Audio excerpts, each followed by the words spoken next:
China emerging as a new campaign issue in the race for the White House, a marked shift has been observed in U.S. President Donald Trump's demeanor.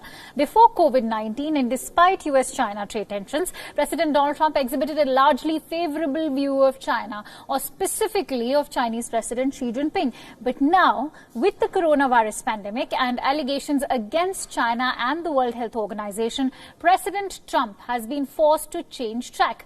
Highly placed U.S. officials said to be close to Trump say that as a man who has come from the world of business, the one thing that influences his decision-making and worldview are numbers. From financial reports to valuations, approval ratings in particular, as he is often seen using them in his arguments to attack critical sections of the press, he considers his following to be like the ratings on a television show, better than any approval poll. But the coronavirus pandemic has changed everything, from the economy to the global outlook to organizational or human behavior. The coronavirus numbers being reported from America have forced a decidedly Trumpified White House to change. This week, President Trump's earlier praise of President Xi Jinping stood in stark contrast with new responses critical of China and the WHO. The US president has also had to task various intelligence agencies to investigate the role of China in magnifying the coronavirus pandemic.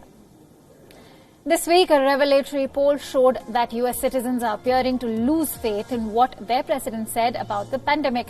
President Trump's statement last week about exploring the idea of injecting disinfectants or UV light to kill the virus has drawn condemnation from not only the medical community, but from Americans at large.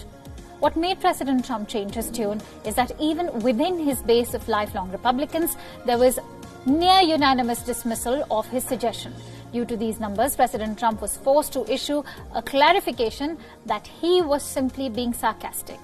Campaign ads released last week by both Trump and the Biden campaign cast the opponent as being weak on China.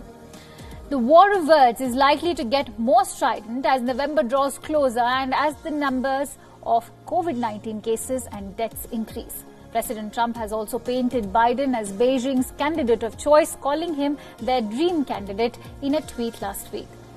Tough talk on China tends to resonate well with voters. In view of this, President Trump has tempered his rhetoric. Unfavorable views of China cut across party lines, with more than 90% of Americans viewing China's power and influence as a threat to the U.S. Yet fewer Democrats than Republicans hold a negative view of China. 62% to 72% respectively, Republicans continue to be more wary of China than Democrats. Still, negative views of China increased slightly among Democrats this year, so partisans of both stripes are now largely negative towards the superpower. Older Americans, however, still take a more negative stance than the younger generation on most aspects of the US-China relationship.